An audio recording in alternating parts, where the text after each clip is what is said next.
Welcome to மடப்பள்ளி channel. இன்றைக்கி எங்கள் வீட்டில் என்ன ஈவினிங் டிஃபன்னு பார்க்கலாம். இது எப்படி பண்ணியிருக்கேன்னு எங்கள் பெரியம்மா சொல்கிறாங்க பாருங்கள். அவலை நல்லா அலம்பி ஊற வச்சுட்டு ஒரு 10 நிமிஷம் ஊறினா போகிறோம். ஒரு டம்ளர் அவலுக்கு 3/4 பங்கு வெல்லம் போட்டு நல்லா திக்கு பாகு, நல்லா கொஞ்சம் கெட்டியாக கொஞ்சம் இதுவாக போட்ட பாகு வச்சுட்டு ஊறின அவலை அந்த பாகில் போட்டு நல்லா கிளறிடுங்க. முதல்லையே முந்திரி பருப்பு எல்லாம் வறுத்து வச்சுட்டு ஏலக்காய் பொடி போட்டு இதை போட்டு மேலே நெய் விட்டால் ஜாஸ்தி நெய் செலவாகாது. நல்லா ஹெல்த்தி ஃபுட்டு தான் அது, தைரியமாக எல்லோரும் சாப்பிட்லாம். இதுதான் அந்த அவல் கேசரி. அப்புறம் பொண்ணு வந்திருக்கான்னு சொல்லிட்டு இன்றைக்கி வாழைக்காவும் கத்திரிக்காவும் போட்டு உடனே பஜ்ஜி பண்ணேன். இதுதான் இன்றைய ஸ்பெஷல்.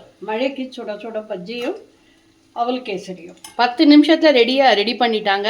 ரொம்ப அன்பாக எப்பொழுதுமே பண்ணுவாங்க. வந்தாலே அவங்க வீட்டில் சாப்பிடாமல் விட மாட்டாங்க. நீங்களும் இந்த மாதிரி ட்ரை பண்ணி பாருங்கள். தேங்க்யூ.